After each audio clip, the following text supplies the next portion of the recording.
Hello everyone, welcome to the Tim Booker channel. I wish you a pleasant listening experience. This episode is about the book, The Power of Self-Coaching. Before formally introducing the content of this book, let me tell you a story. Tracy is a 48-year-old salesman who is unmarried. During his psychotherapy sessions, he said the following words. "I have been struggling my whole life, but so far, I have achieved nothing. I live in a shabby apartment, and besides work, all I do is drink, eat snacks, and feel sorry for myself. I worry about death, worry about survival, and worry even more that I will be lonely for the rest of my life. The doctor suggested that I take antidepressant medication, but what good would that do? It won't change my life situation. The doctor also mentioned that my physical condition is poor and advised me to change my lifestyle. What a joke. I survive by clinging to these habits. I am a stubborn, self-destructive person destined to live a lonely life." At this point, Tracy asked the therapist in anguish, "Can someone like me still change?" The therapist he asked happens to be the author of this book, Joseph J. Luciani, Ph.D. He told Tracy that all the problems he encountered were due to being trapped in long-term negative thinking. Negative thinking may seem unchangeable, but it is actually a habitual mindset rooted in insecurity. In life, you will undoubtedly encounter people who appear very cold and always keep themselves isolated. However, in reality, they simply cannot accept the uncontrollable situations that arise after forming deep connections with others. It feels very unsafe to them. Just as a poem goes, you don't want to plant flowers because you don't want to witness their gradual withering.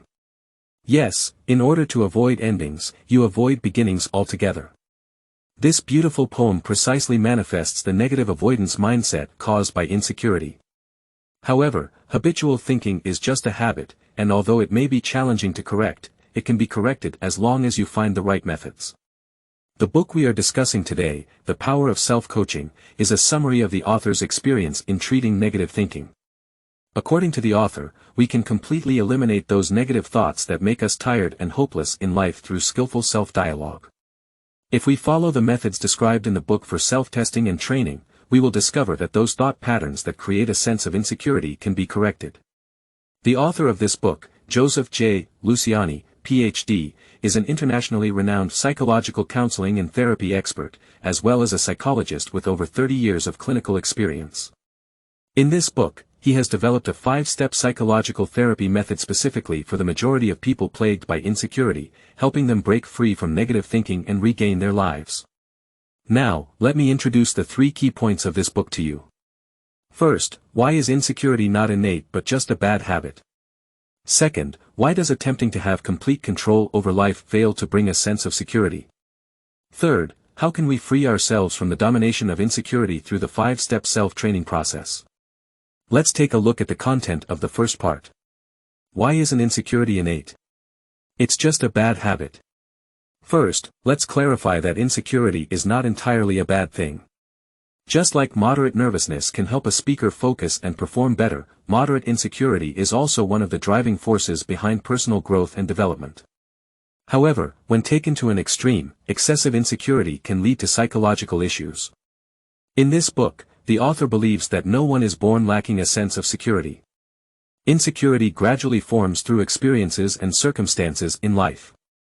Some may argue against this point, saying that their child has been shy and fearful of trying new things since childhood. But another child doesn't exhibit these traits. Doesn't this prove that insecurity is innate? Here, it's important to distinguish between insecurity and personality traits.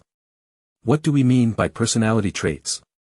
It refers to the genetic predisposition towards certain physiological or psychological characteristics. Simply put, some people have a tendency to gain weight more easily than others, some are naturally introverted or extroverted, some have a talent for math, and some have a talent for sports, and so on. These are different personality traits. However, insecurity is not one of these personality traits, and it cannot be said that individuals with certain personality traits are destined to lack a sense of security. It's like two people using the same camera to take pictures, but the resulting photos may be completely different. It's the focus that determines the content of the photo, not the camera itself. So how does insecurity arise? It originates from our early childhood and is influenced by our perceptions of the surrounding environment. Every child encounters problems that surpass their understanding during their long journey of growth. These problems can make them feel helpless or traumatized, leading to the formation of insecurity.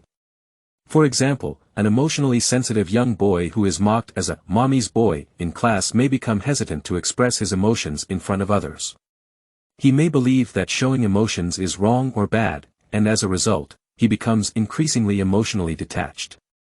On the other hand, a child who is constantly pressured to be perfect may become afraid of making mistakes, thinking that they must always perform well and never show any flaws. Therefore, insecurity is actually a common phenomenon in the process of personal growth. It is inevitable because no child can have a perfect upbringing without facing various challenges. And we need to note that insecurity is a distorted perception of reality. If left unchecked, insecurity gradually deepens within you, becoming a part of your personality and influencing your thinking and cognitive habits, thus affecting your life. Everyone faces new setbacks and difficulties in life, but driven by insecurity, people are more likely to compare current problems with past ones, especially those they couldn't cope with during their formative years, resulting in negative psychological experiences and affecting their judgment of reality. For example, there was a classmate who has been overweight since childhood. He has been subjected to teasing and bullying from classmates on numerous occasions, which left a deep scar in his heart. As a result, as he grew older, he developed a profound sense of insecurity about his weight. When interacting with friends, even if the topic of weight is brought up without any ill intent, he becomes extremely sensitive and ends up causing tension and strained relationships. The example mentioned above is just a mild manifestation of how insecurity can impact one's life. Some people are even unable to live a normal life due to insecurity. For example, anxiety is the most typical habitual thinking pattern caused by insecurity. The anxiety that is dominated by insecurity is different from our normal worries. Anxiety constantly leads people to make negative assumptions, while worries prompt people to think about solutions. For instance, when facing an illness, a person with worries may think, if I don't feel better tomorrow, I should go to the hospital. On the other hand, an anxious person will keep worrying, what if the problem is severe? What should I do? Similarly, when pressed for time, a worried person may think, how can I arrive as quickly as possible? Meanwhile, an anxious person will be consumed by thoughts like, I won't make it in time. My boss will scold me. By now, you probably understand that individuals dominated by insecurity and filled with anxious thoughts are unable to make objective judgments about problems. They worry endlessly about the problem without taking steps to solve it, and their worries are based on distorted and misjudged facts. They give themselves the worst possible outcome before even understanding the situation. Consequently, the problem remains unsolved, and they become trapped in a cycle of worry. So, as you can see, insecurity is not innate but gradually forms in one's life experiences. It typically develops during childhood due to traumatic events, and since insecurity is based on a distortion and misjudgment of reality, it can severely affect one's thinking and cognition. In severe cases, it can even disrupt one's normal life. Now, if one has an accurate understanding and judgment of life, can they overcome insecurity and attain a sense of security? This is the second part of our discussion. Why does attempting to have complete control over life actually fail to bring a sense of security? Before delving into this topic, let's first talk about the concept of control. It is important to emphasize that control is a human instinct. Naturally, when faced with danger, our instinct drives us to maintain control to protect ourselves from disaster. For example, when you raise a baby and suddenly drop them from a height, the baby instinctively holds onto your arm tightly. For the infant, being abruptly dropped represents a state of weightlessness and loss of control. Holding onto your arm is their instinctual response to maintain control and avoid falling. This scenario is also common in other situations. For instance, a person who falls into water desperately struggles to grab onto the grass along the bank. When you accidentally slip and fall, your immediate reaction is to grab onto something nearby. Control is an intentional instinct that can help us live safer lives. It's like when you consciously choose not to wear beautiful but non-waterproof shoes on a rainy day. If your blood pressure increases, you pay attention to your diet and avoid eating random things. Insecurity, on the other hand, is a helpless and uncontrollable feeling of danger. In order to avoid feeling insecure in life, people instinctively try to control their lives to gain a sense of psychological security. However, if this pursuit of control goes too far and becomes an obsession to completely grasp life in one's hands, it actually fails to bring a sense of security. Let's take an example. There is a 28-year-old woman who had a happy childhood. She grew up in a harmonious family, with loving parents and friends who liked her. Since she was young, she dreamed of becoming a teacher, and now she has fulfilled that dream and become a somewhat famous elementary school teacher. Everything seems to be going smoothly, and she doesn't have many worries. However, after becoming a teacher, she started experiencing tremendous pressure and often felt anxious and unsettled. Why is that? It turns out she had a very strict father. When she was young, her father demanded excellence from her before praising her. In reality, she had a deep sense of insecurity because she believed that if she didn't perform well, her father would stop loving her. Although her life later became prosperous, the trauma from her childhood remained in her heart and didn't disappear. As a result, she constantly tried to control others' love for her by being a well-behaved child. It became an obsession and the source of her sense of security. Therefore, when she faced a group of unruly students at school, she naturally felt helpless and anxious. This is actually one of the strategies for controlling life, the pursuit of perfection. There is nothing wrong with striving for perfection, but if one develops an obsessive need to achieve perfection, they often end up living a harsh life. Any criticism or blame becomes too unsafe and difficult to accept for them. Therefore, they feel the need to do everything perfectly, believing that only then will others have nothing to say, and only then will they be safe. However, it is important to understand that you cannot control how others perceive you, and you cannot truly become a perfect and impeccable person. When faced with an unsafe environment, there is another strategy for control, and that is avoidance. For example, you can put aside your current work and take a walk to relax, keeping a distance from people with the flu to avoid getting infected. You might decline invitations from friends because you're already tired, and so on. In this case, control is achieved by controlling your own behavior to isolate yourself from danger. However, a person who is filled with a sense of insecurity also isolates themselves from life. In life, you will definitely encounter such individuals. They may appear emotionally cold, seemingly unwilling to form deep connections with others, and they keep themselves locked in a lonely shell. But in reality, they simply cannot accept the uncontrollable nature of relationships, which feels highly unsafe to them. The pursuit of perfection or avoidance are both strategies that involve controlling one's own behavior to control life. There is another form of control, which is attempting to control the people and events in one's environment. The primary strategy employed in this form of control is deception. It's important to note that there are 3 different levels of deception: white lies, gray lies, and black lies. White lies are the most common, where one finds it difficult to say no and often says things against their true feelings in order to please others. For instance, a friend asks you to pick them up from the airport at 4 a.m., and even though you don't want to agree, you reluctantly accept to make them happy and maintain control over your friendship. Gray lies are told to regain trust after betraying someone's trust. The person believes that by lying, they can cover up their mistakes and regain the trust of others. Black lies, on the other hand, are intentional and malicious deceptions. Regardless of the type of deception, they all stem from an inability to face life truthfully and an attempt to maintain control over life in the face of insecurity. However, gradually you will realize that there is no one-size-fits-all strategy to control life permanently. The more you strive for control, the more life slips out of your grasp, and the less genuine sense of security you attain. The pursuit of perfection is an unattainable goal, while avoidance cannot shield your emotions from harm, and instead, you end up enduring loneliness. As for deception, there will always be a moment when the truth is exposed.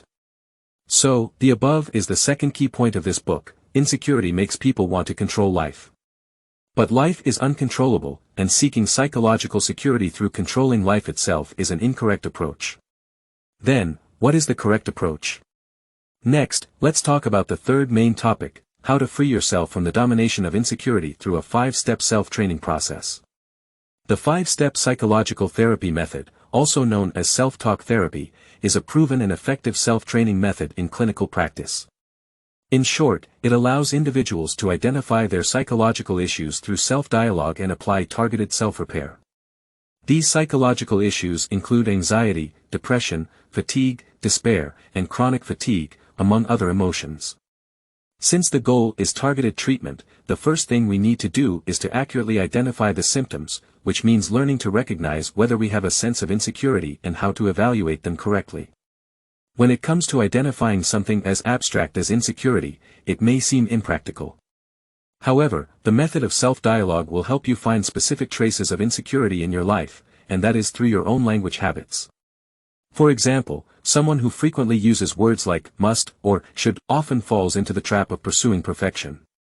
Someone who constantly worries about what if this happens or I can't do that may develop an avoidance mentality. Someone who hesitates and thinks, should I call him? What if he's still angry, or constantly feels guilty about not doing something for others tends to be overly concerned about others' opinions. These language habits reveal that you are someone who harbors a sense of insecurity. In addition, a more detailed assessment requires specific questions and tests. It's important to note that this self-assessment of language habits is not about right or wrong. It's not a strict calculation but rather a tool to assist you in identifying and evaluating them correctly. And you need to engage in repeated self-dialogue tests and reassessments. Identifying the hidden sense of insecurity in your mind is only the first step of self-training. What should you do after identifying it? That's the next step. You need to divide yourself into two parts and clearly distinguish between the part of you with healthy thinking and the part filled with negative thinking caused by insecurity. Simply put, you need to differentiate which thoughts in your mind are based on facts and which thoughts are purely imaginary. Healthy thoughts are often based on facts, while imaginary thoughts tend to lead to negative emotions. This, of course, can be achieved through self-dialogue. So, how do you do it specifically? You can recall a situation when you faced a choice and examine your thoughts. For example, if you are a basketball player and you've been unable to make any shots in recent games, you might start believing that you can't play basketball and consider quitting the team. Can you sense that something is off here? In the given example, you didn't really reflect on your thoughts but simply reacted to the fear of not being able to make shots. Do you truly believe that you can't make shots? That is purely imaginary because you struggled in recent games.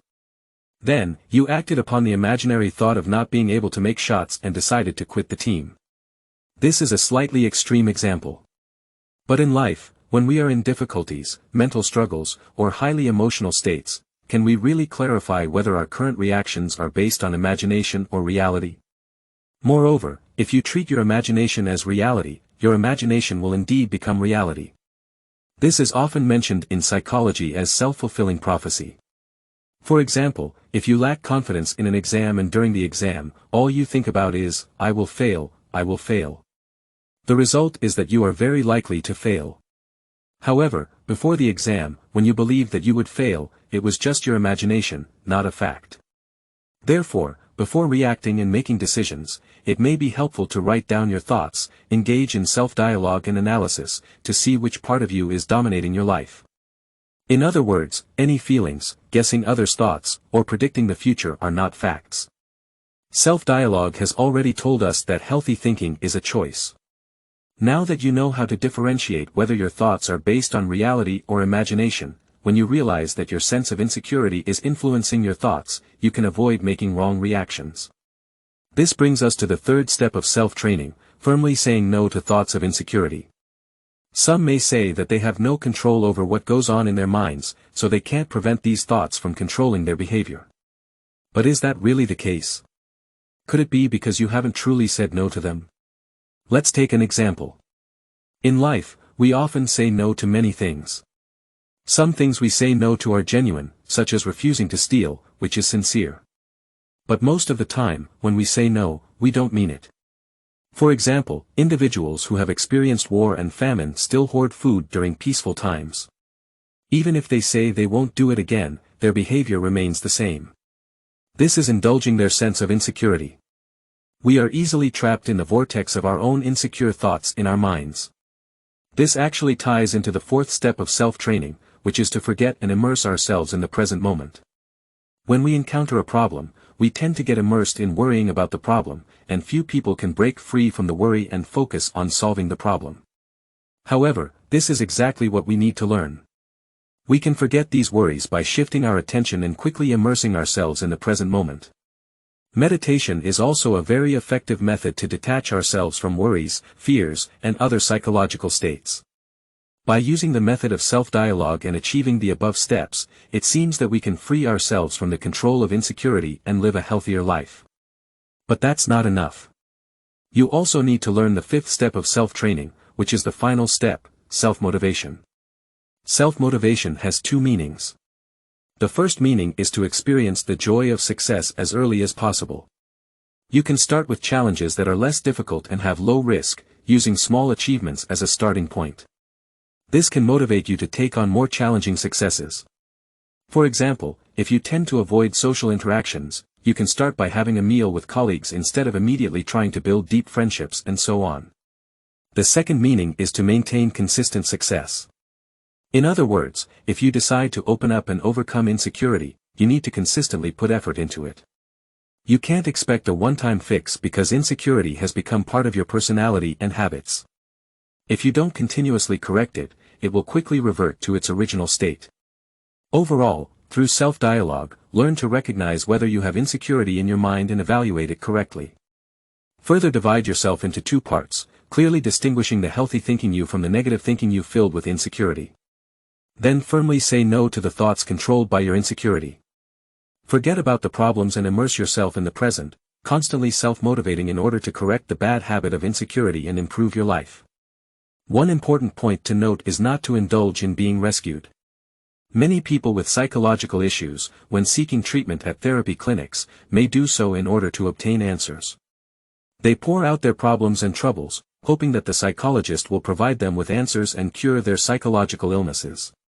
By handing over the responsibility of problem solving to the psychologist, they feel a temporary relief from the burden. However, gradually, they become dependent on the psychologist, which is actually a detrimental thing because it causes you to lose confidence. The goal of self-training is to strengthen your self-empowerment so that you can overcome difficulties and face life on your own. Well, with that, the content of this book is basically concluded. Lastly, let's briefly recap. First, we discussed the journey of overcoming the bad habit of insecurity. Every child encounters problems beyond their understanding during their growth.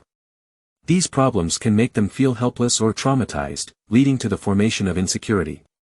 If left unaddressed, insecurity gradually deepens within you, becoming a part of your personality, affecting your thinking and cognitive habits, and ultimately impacting your life. Next, we talked about individuals who lack inner security. They often try to have complete control over their lives, and we specifically analyzed several typical control strategies, such as the pursuit of perfection, avoidance, and deception. However, life cannot be completely controlled. Attempting to gain psychological security by controlling life is an incorrect approach. Lastly, we introduced the 5-step psychological therapy method, also known as self-dialogue. Through this effective self-training approach, we can correct the bad habit of insecurity, free ourselves from its dominance, gain the strength to continue living, and lead the life we desire. In conclusion, the author of this book aims to share their over 30 years of clinical experience and emphasize that the foundation of psychological therapy or training lies within oneself, not the psychologist or anyone else. Apart from yourself, no therapy expert can change you. They simply possess professional motivation and guidance skills that can facilitate your transformation. By understanding our own psychological state, we can alleviate our psychological troubles. After listening to this book, I hope you can reassess your own state and gain the strength to face and improve your life. That concludes the content of this audio. Congratulations on completing another book. Thank you all for listening to the Tim Booker channel. Please subscribe to the Tim Booker channel, like, and share this valuable knowledge with your friends. Let us combine wisdom and practice to achieve our financial goals and create a better future. Thank you all, goodbye.